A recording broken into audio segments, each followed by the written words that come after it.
أعوذ بالله من الشيطان الرجيم بسم الله الرحمن الرحيم الحمد لله رب العالمين الصلاة والسلام على أشرف الأنبياء والمرسلين سيدنا ونبينا وطبيب قلوبنا وشفيع ذنوبنا أبي القاسم محمد اللهم صل على محمد وآل محمد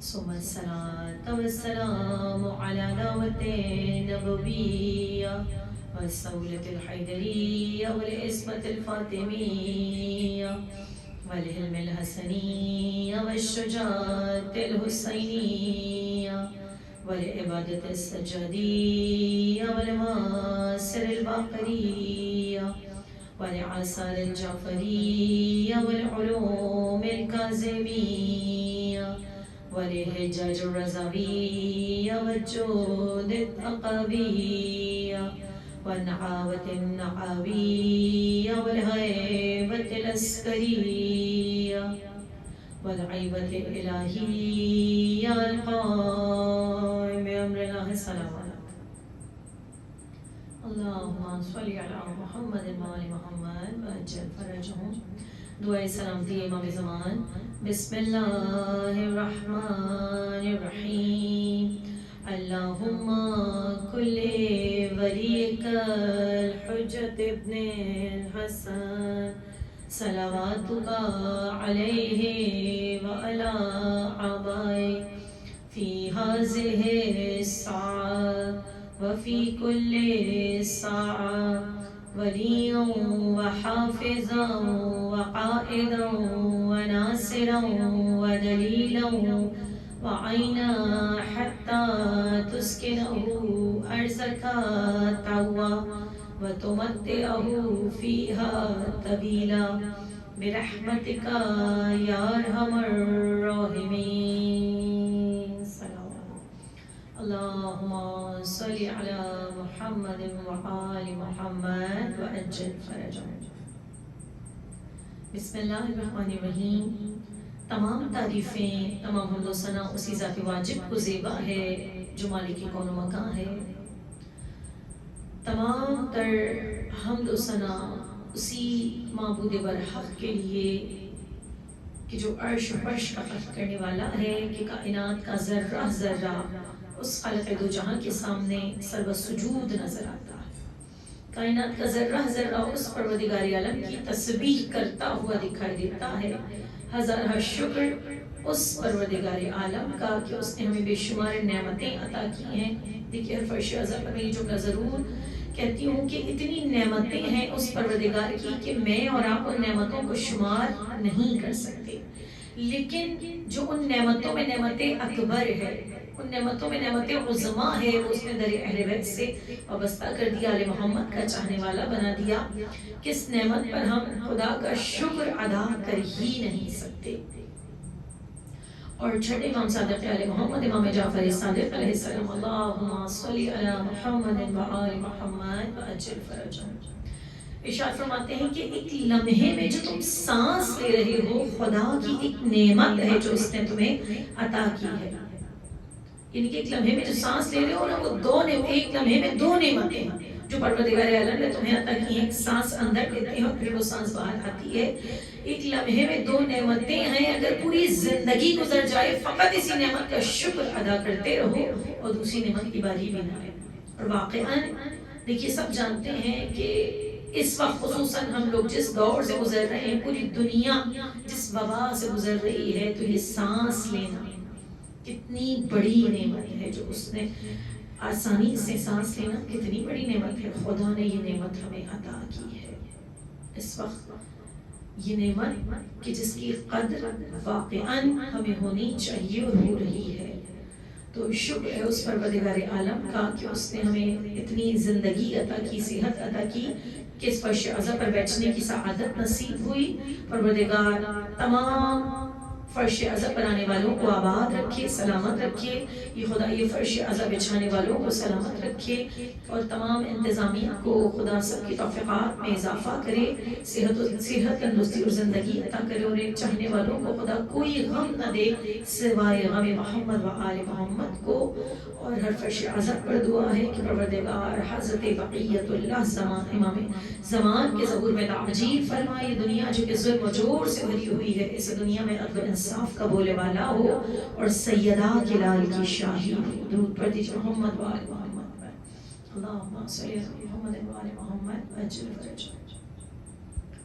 بسم اللہ الرحمن الرحیم۔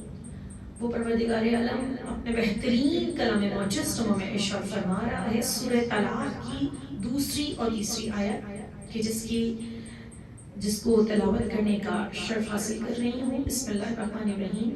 وَمَن يَتَّقِ اللَّهَ يَجْعَل لَّهُ مُخْرَجًا وَيَرْزُقْهُ مِنْ حَيْثُ لَا يَحْتَسِبُ وَمَن يَتَوَكَّلْ عَلَى اللَّهِ فَهُوَ حَسْبُهُ إِنَّ اللَّهَ بَالِغُ أَمْرِهِ قَدْ جَعَلَ اللَّهُ لِكُلِّ شَيْءٍ قَدْرًا۔ کہ پروردگار عالم اپنے بہترین کلام معجز میں ارشاد فرما رہے، دیکھیے قرآن کے جس میں کائنات کی خشک و تر کا ذکر موجود ہے، ہر نیک و بد کا ذکر موجود ہے، تمام انبیاء کے معجزات موجود ہیں، تو پروردگار کہہ رہے وَمَن يَتَوَكَّلْ کہ جو شخص خدا پر بھروسہ کرتا ہے، توکل کرتا ہے، خدا اس بھروسے کو اس توکل کو ٹوٹنے نہیں دیتا، اور وہاں سے وسیلے بناتا ہے، وہاں سے اسباب بناتا ہے اس کی مشکلات کے حل ہونے کا، اس کی پریشانیوں کے دور ہونے کا، کہ انسان کے گمان میں نہیں ہوتا۔ اور واقعاً ایسا ہی اگر ہم خدا پر بھروسہ کریں، خدا پر توکل کریں، دنیا والوں کے بجائے اپنی چھوٹی موٹی پریشانیاں دوسروں سے کہنے کے بجائے فقط خدا سے کہیں۔ یقیناً جو علی کل شیء قدیر ہے، ہر شے پر قدرت رکھتا ہے، قادر ہے، جو مسبب الاسباب ہے، وہ وہاں سے وسیلے بناتا ہے کہ انسان کے گمان میں نہیں ہوتا۔ اور سورہ طلاق کی جن 2 آیات کی میں نے تلاوت کی ہے، یہ رزق کے لیے بہت زیادہ مجرب ہیں، اور بھی یعنی کہ بہت ساری مشکلات کے لیے، پریشانیوں کی دوری کے لیے خدا اس فرش عزا پر بیٹھنے والوں کی تمام پریشانیوں کو دور کرے، تمام حاجات کو پورا کرے، کوئی غم نہ دے سوائے غم حسین کے۔ اور یقیناً اگر اس فرش عزا سے ہم لوگ کچھ نہ کچھ اپنے دامن میں سمیٹ کر اٹھیں تو ہمارے دین اور دنیا دونوں سنور جائیں۔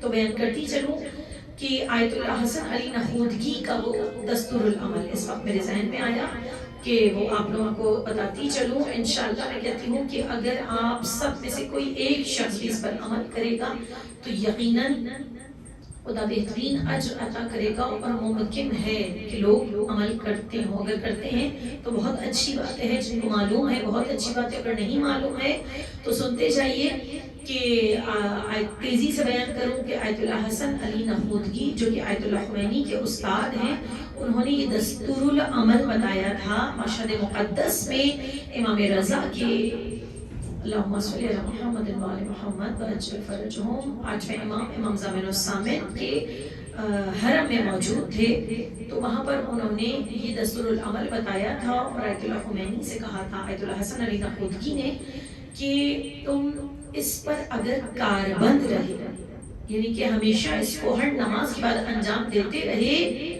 تو دنیا اور آخرت کی کامیابیوں کو سمیٹ لو۔ جملہ ذہن میں رہے کہ دنیا اور آخرت کی کامیابیوں کو تم سمیٹ لو۔ یہ کوئی مشکل دستور العمل نہیں ہے۔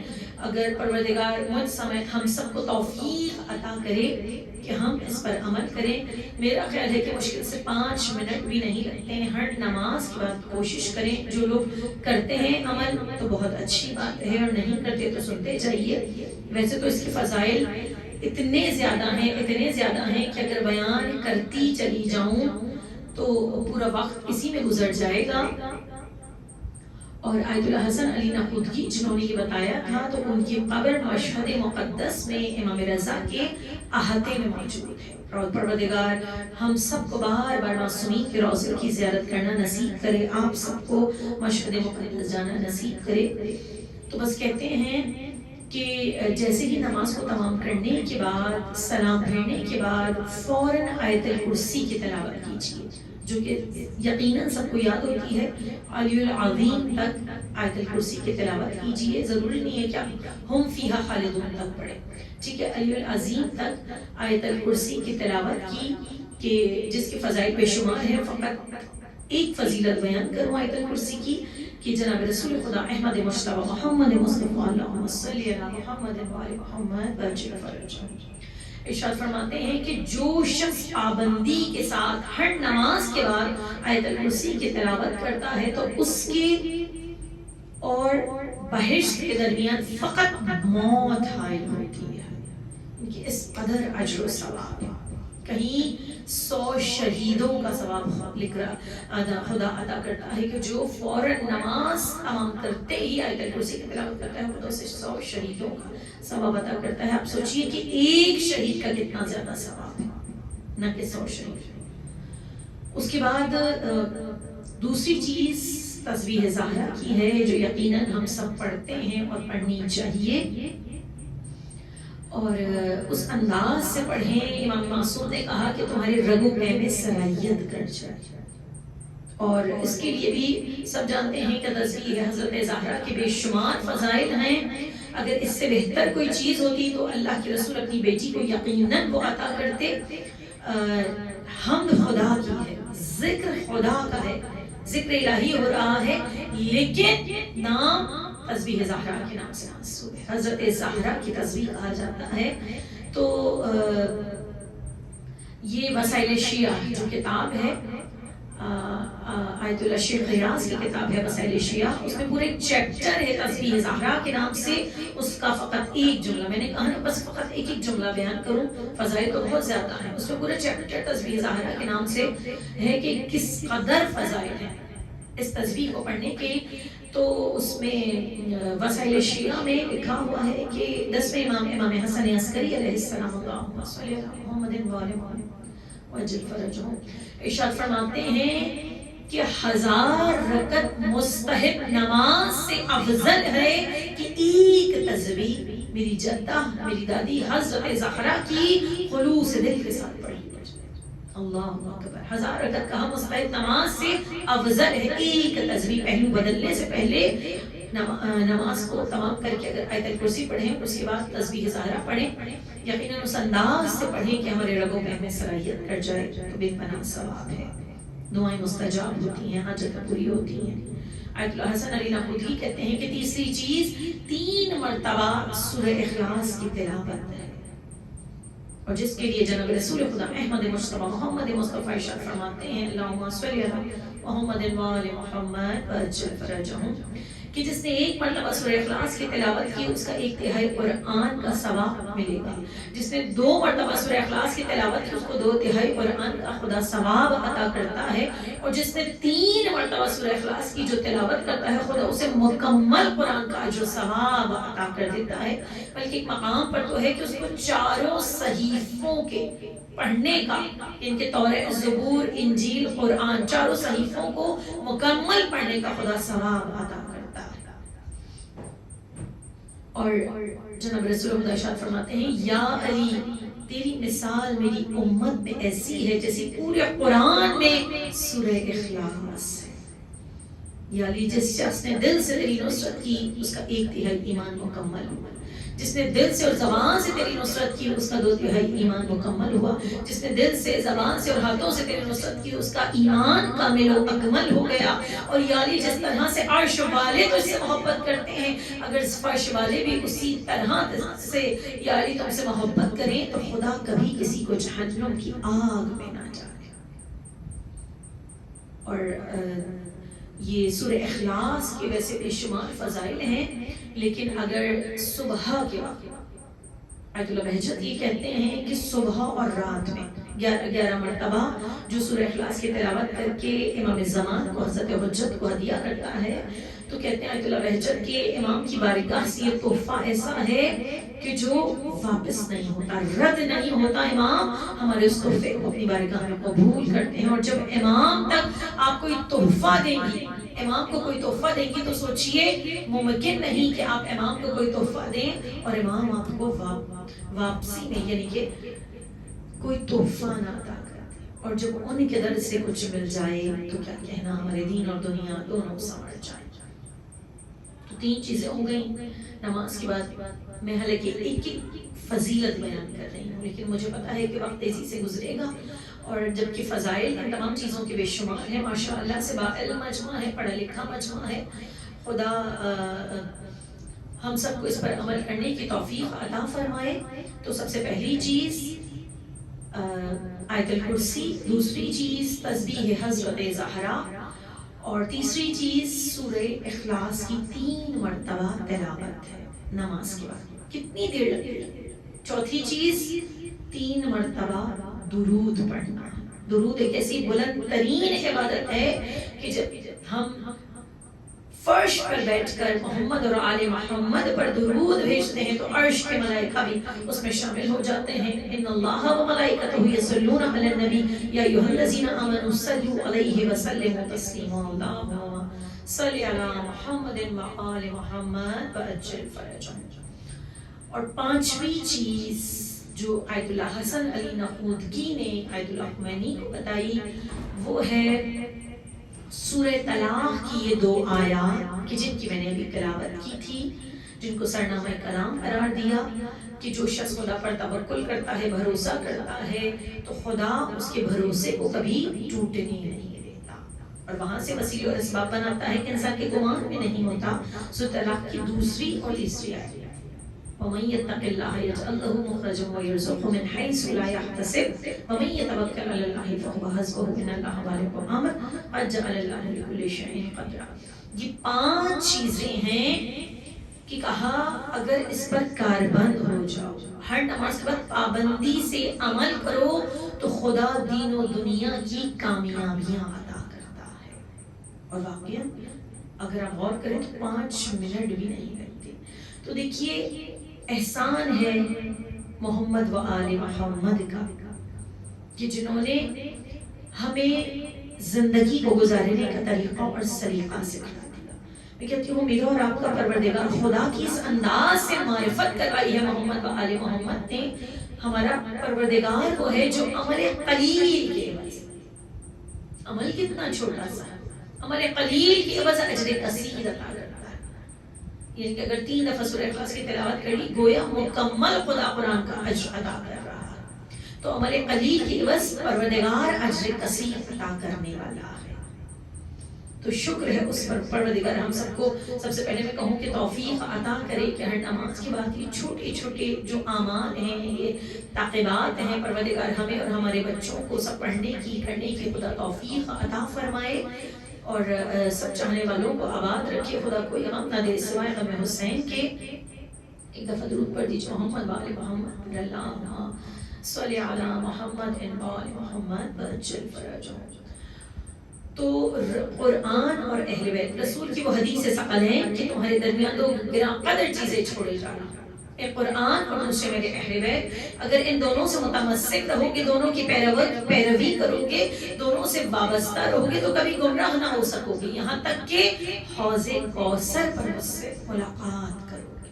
دونوں کے دامن کو تھامے رہو، ایک قرآن ناطق ہے اور دوسرا قرآن صامت ہے، ایک قرآن ناطق اور دوسرا قرآن صامت۔ تو قرآن صامت وہ جو رسول کے قلب پر خدا نے اتارا، اور قرآن ناطق مظہر کبریہ محمد و آل محمد کی ہستیاں ہیں وہ ذات کہ جو اس کائنات میں نمونہ عمل بن کر آئی ہیں۔ یقیناً ہم ان ہستیوں کے فضائل و کمالات بیان کر ہی نہیں سکتے۔ میں کہتی ہوں کہ ہم ان ہستیوں کے جب فضائل بیان کرتے ہیں، جب ہم ان ہستیوں کا ذکر کرتے ہیں تو دراصل ہم سنت الہی انجام دے رہے ہیں۔ کیسے سنت الہی انجام دے رہے ہوتے ہیں؟ دلیل موجود ہے۔ کیا دلیل موجود ہے؟ کہ جناب رسول خدا احمد مصطفیٰ محمد مصطفیٰ اللہم صلی علی محمد وآل محمد وعجل فرجهم، اللہ کے رسول نے اپنی زندگی میں تقریباً 83 جنگوں میں حصہ لیا ہے۔ کچھ میں خود جاتے تھے، کچھ میں صحابہ کرام کو اللہ کے رسول بھیج دیا کرتے تھے۔ تو بس کہتے ہیں کہ ایک جنگ کا موقع ہے، اللہ کے رسول خیمے میں موجود ہیں اور صحابہ کرام گئے ہوئے، 2 روز گزر گئے. رسول خدا نے ارشاد فرمایا کہ 2 روز گزر گئے، میں نے اپنے بھائی علی ابن ابی طالب کے چہرے کی زیارت نہیں کی، علی کو دیکھا نہیں. اللہ اکبر، رسول مشتاق ہے، وہ رسول کہ جس کے صدقے میں یہ عرش و فرش بنے ہیں، کہ جن کے صدقے میں یہ کائنات بنی ہے. کہا 2 روز گزر گئے، میں نے اپنے بھائی کے چہرے کی زیارت نہیں کی. علی کے چہرے کی جانب دیکھنا عبادت، یعنی کہ مولا کی ہستی وہ ہستی ہے کہ جنہوں نے عبادت کی ہے تو اس انداز سے کی ہے. میں کہوں کہ چہرے پر نگاہ کرنا عبادت، ان کا ذکر عبادت ہو گیا، ان کی محبت کو اپنے دل کے اندر رکھنا عبادت ہو گیا. علی کیونکہ میدان میں گئے، رسول کہہ رہے ہیں جو علی کی خبر لا کر دے گا مجھے، جو میرے بھائی کی خیریت آ کر بتائے گا، جو میرے بھائی سے ملاقات کر کے آئے گا تم صحابہ میں، آج جو وہ مانگے گا میں اسے عطا کروں گا. بس جیسے ہی یہ سنا، کافی سارے صحابہ چلے، سلمان فارسی بھی موجود ہیں. اب جب چلے ہیں، کہتے ہیں کہ ایک پہاڑ آیا، اس پہاڑ پر چڑھے ہیں. جب پہاڑ کی چوٹی پر پہنچ گئے، بلند ترین مقام پر تھے، یعنی کہ پہاڑ کی چوٹی پر تھے، سلمان فارسی کو سامنے سے مولا کائنات کے چہرے کی زیارت ہوئی. جیسے ہی مولا کائنات کے چہرے کی زیارت ہوئی تو سلمان فارسی جیسے ہی مولا کو دیکھا فوراً تیزی آ گئی، تیزی سے پہاڑ سے اترنے لگے. مولا نے کہا سلمان آہستہ، سلمان آہستہ، جب سب سے پہلے تم نے مجھے دیکھا ہے، جب سب سے پہلے تم نے میرے چہرے کی زیارت کی ہے، تم ہی جا کر رسول کو بتاؤ گے. ہاتھوں کو جوڑ کر کہوں مولا، جب رسول نے یہ کہا تھا آپ تو وہاں موجود نہیں تھے. مولا یہی کہیں کہ بھئی کائنات کا کوئی ایسا علم نہیں جو علی سے پوشیدہ ہو. علی کل شیء احسنہ فی امام مبین، سورہ یاسین میں ہم پڑھتے ہیں کل شیء احسنہ فی امام مبین کا مصداق ہے. کائنات کا تمام علم ذات علی ابن ابی طالب میں موجود ہے. بس مختصر یہ کہ سلمان فارسی نے مولا کے چہرے کی زیارت کی، مولا کے قریب آئے، خیریت دریافت کی، مولا کو سینے سے لگایا، اور جب خیریت دریافت کر چکے تو واپس جانے لگے. مولا نے کہا اے سلمان، آج رسول سے کیا مانگو؟ رسول نے کہا تھا نا جو مانگو گے عطا کروں گا. تمام صحابہ سے کہا تھا جو علی کی خبر خیریت آ کر بتائے گا، جو مانگے گا عطا، جو مانگو گے وہ عطا کروں گا. کیا مانگو گے؟ سلمان مسکرایا، مولا آپ کے صدقے میں مل رہا ہے، آپ ہی بتائیے کہ کیا مانگوں. بس یہ سننا تھا کہ مولا کائنات نے کہا آج سلمان رسول سے کہنا کہ جب شب معراج عرش پروردگار عالم پر گئے تھے، ایک منزل قرب ایسی آئی تھی کہ جب خدا تھا اور حبیب خدا تھا اور کوئی نہ تھا اس منزل قرب پر، تو اس وقت رسول سے کہنا اس وقت جو گفتگو ہوئی وہ آج سلمان کو بتا دیجیے. سلمان فارسی پہنچے، اللہ کے رسول کو مولا کائنات کی خیریت بتایا، مولا کے چہرے کی زیارت کر کے آیا. یا رسول اللہ، آپ نے کہا تھا جو مانگو گے عطا کروں گا. ہاں سلمان، میں نے کہا تھا جو مانگو گے عطا کروں گا. بس جو مولا نے کہا تھا وہی سلمان نے جملے ادا کیے. میں کہتی ہوں کہ میں اور آپ ہوتے، ہم دنیا والے ہوتے جو علی کی محبت کے دعوے دار ہیں، جو اہل بیت اطہار کی محبت کے دعوے دار ہیں، لیکن ہمارے دلوں میں اس دنیا کی محبت بہت زیادہ ہے نا. ایسا ہی ہے کہ ہمارے دلوں میں دنیا کی محبت بہت زیادہ ہے.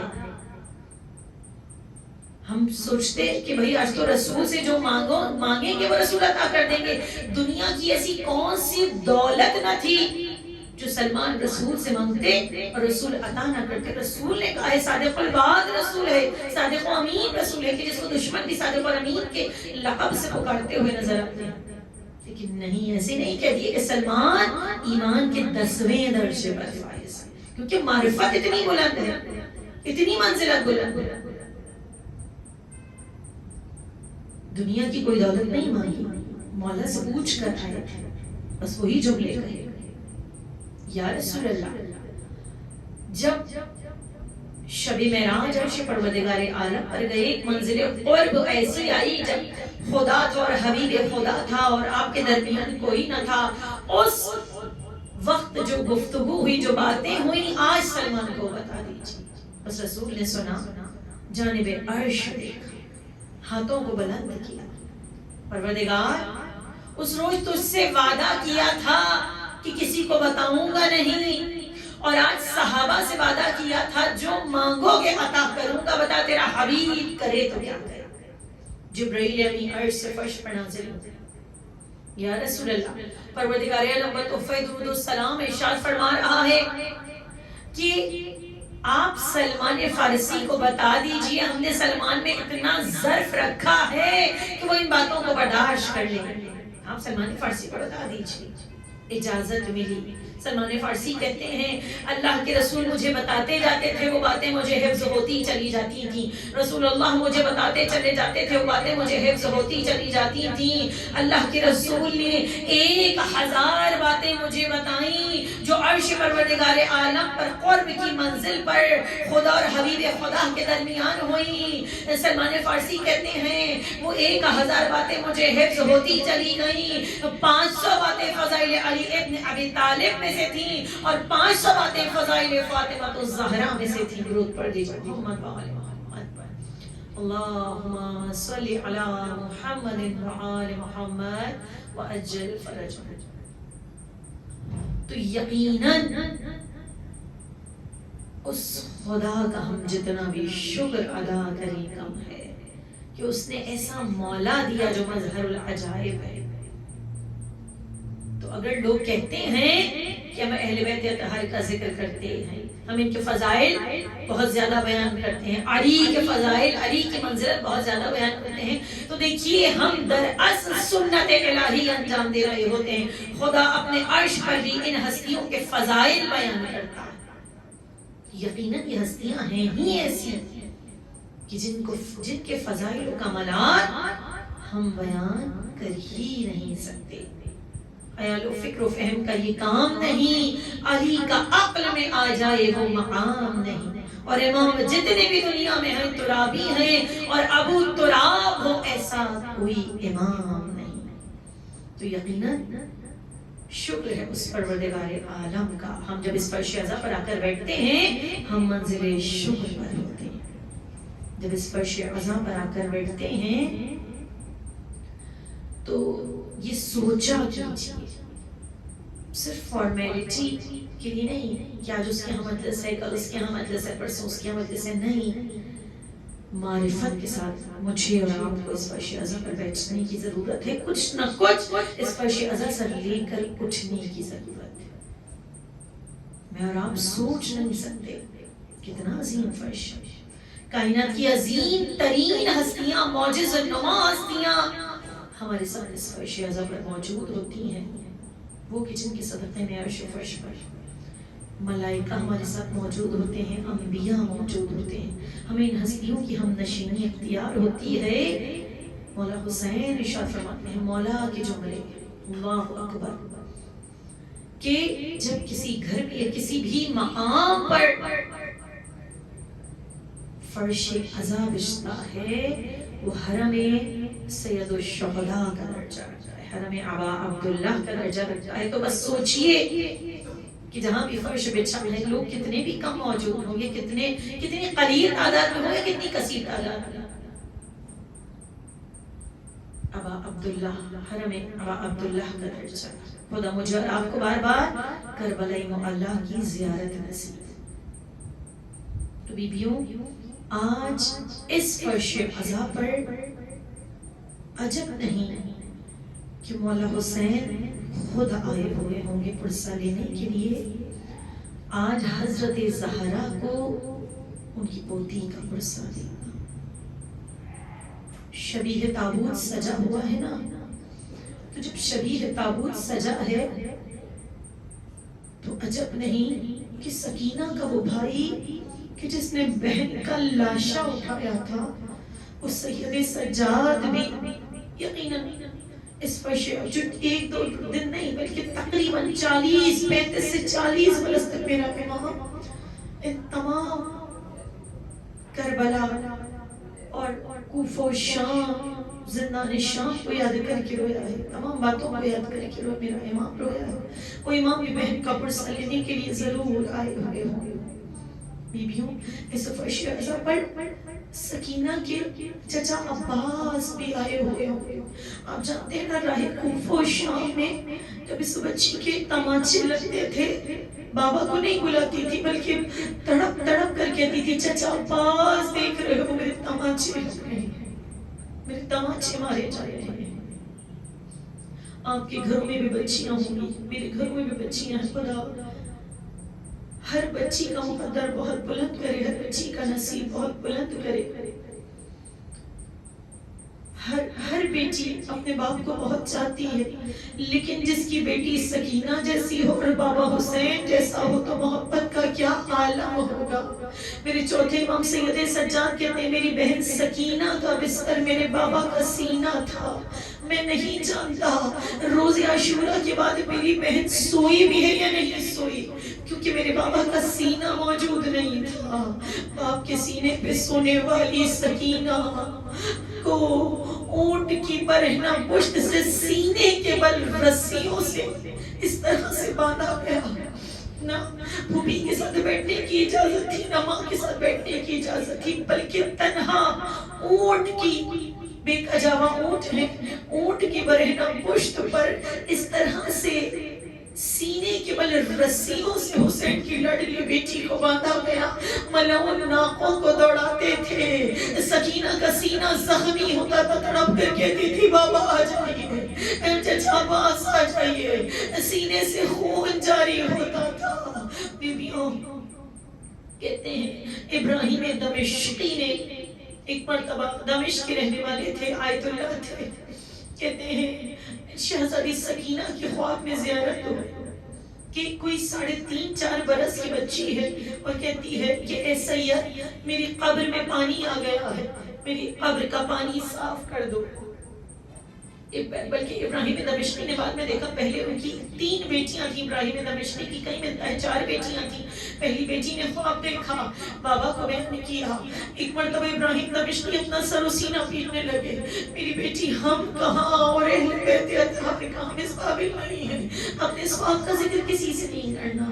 دوسری بیٹی نے دوسرے روز خواب میں دیکھا، بابا میں نے بھی خواب دیکھا ہے کہ کوئی 3-4 برس کی بچی ہے، اپنے بابا سے کہنا میری قبر میں پانی آ گیا ہے، وہ سید ہے، میری قبر کے پانی کو صاف کریں۔ تیسرے روز تیسری بیٹی نے خواب میں دیکھا، ہر مرتبہ جب بیٹی بتاتی تھی ابراہیم دمشقی زاروں اطہار گریا کرتے تھے۔ بس کہتے ہیں جب خود ابراہیم دمشقی نے خواب میں دیکھا اب کسی طرح سے قرار نہیں آ رہا، سر و سینہ پیٹنے لگے، اور کہتے ہیں دمشق کے تمام علماء کو بلایا، اپنا خواب بیان کیا۔ جب دمشق کے تمام علماء کو بلا کر خواب بیان کیا ہے، ایک روز طے کیا گیا شہزادی سکینہ کی حسین کی لڑکی کی قبر کو کھودا جائے۔ بس ابراہیم دمشقی کہتے ہیں میری بیٹیاں بھی میرے ساتھ تھیں، بیٹیاں بھی سب کی سب عالمہ تھیں۔ ابراہیم دمشقی کہتے ہیں جتنے سید علماء تھے ان کو بلایا گیا، ارے شام کے اس زندان میں گئے، خدا مجھے آپ کو شام جانا نصیب کرے، زندان شام کی زیارت کرنا نصیب کرے۔ شام کے اس زندان میں گئے کہ جس زندان میں حسین کی لاڈلی گھٹ گھٹ کے مر گئی، قبر کو کھودا گیا۔ ابراہیم جتنی دیر اس قبر کو صحیح کیا گیا، اس کی مرمت کی گئی۔ کہتے ہیں ابراہیم دمشقی کیونکہ سید زادے تھے، بی بی نے خود خواب میں کہا تھا شہزادی کے جنازے کو اٹھایا، اس زندان میں بیٹیاں بھی موجود تھیں، کچھ دیر کے لیے بیٹیوں کی گود میں دیا، بیٹیوں کو پکڑایا، اس جنازے کو حسین کی لاڈلی بچی۔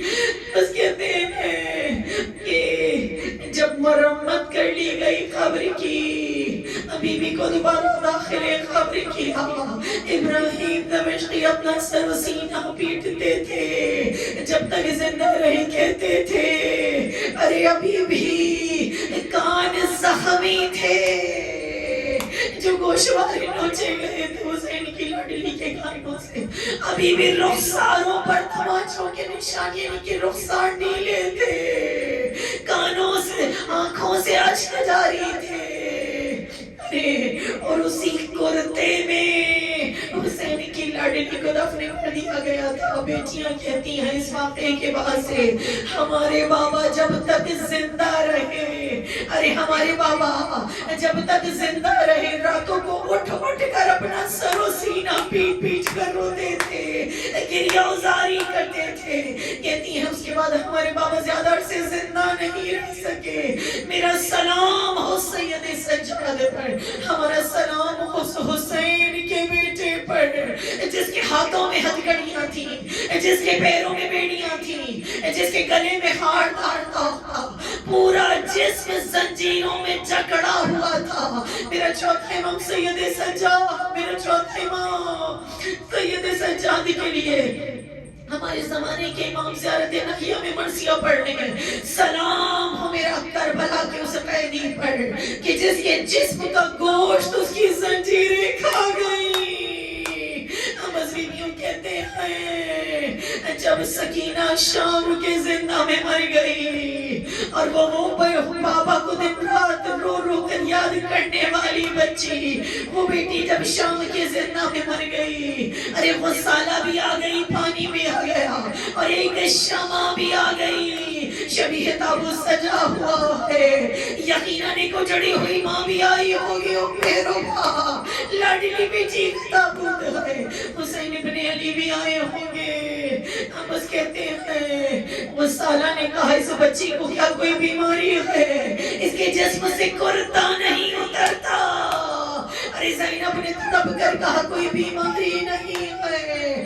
باپ کی فرقت میں جب بھی روتی تھی اتنے تازیانے مارے جاتے تھے، اتنے تازیانے مارے جاتے تھے، پشت زخمی ہو جاتی تھی، سکینہ کے اتنے درے مارے جاتے تھے، ارے کرتا جسم میں بے وست ہو گیا تھا۔ بس بیویوں، ارے چوتھے امام سید سجاد نے صاحب سے بتائیے گا ایک جنازے کو اٹھانے کے لیے کتنے کاندھے چاہیے ہوتے ہیں؟ فقط ایک امام، اور پورا جسم توق و سلاسل میں گرفتار ہے، تنہا بہن کا جنازہ اٹھایا۔ آئیے مولا سجاد اس مجلس میں خوشیہ سفر، آپ کی لاڈلی بہن کا جنازہ اٹھ رہا ہے، شبیہ جنازہ۔ مولا بڑی غربت کے عالم میں آپ نے جنازہ اٹھایا تھا، جس طرح سے آپ کی دادی کا جنازہ علی ابن ابی طالب نے غربت میں اٹھایا۔ ارے وہ مدینہ تھا، یہاں شام کے زندہ میں میرے مولا نے تنہا جنازہ اٹھایا اور کربلا کی جانب رخ کر کے کہا ہوگا آئیے بابا علی آپ کی بیٹی کا، آپ کی لاڈلی بیٹی کا جنازہ ہے، آئیے چچا باز تنہا جنازہ نہیں اٹھایا جا رہا۔ ارے جنازے کو، بہن کی میت کو داخل قبر کیا، ماں کے سامنے لاڈلی بیٹی کو دفنا دیا گیا۔ آ جائیے بیبیوں میرا باپ، آئیے مولا حسین، ہم سب کی اس قلیل سی عبادت کو اپنی بارگاہ میں قبول کیجئے۔ آپ کی بیٹی کا شبیہ تابوت آ رہا ہے، مولا دعا دے کر جائیے گا۔ الا لعنت اللہ علی القوم الظالمین۔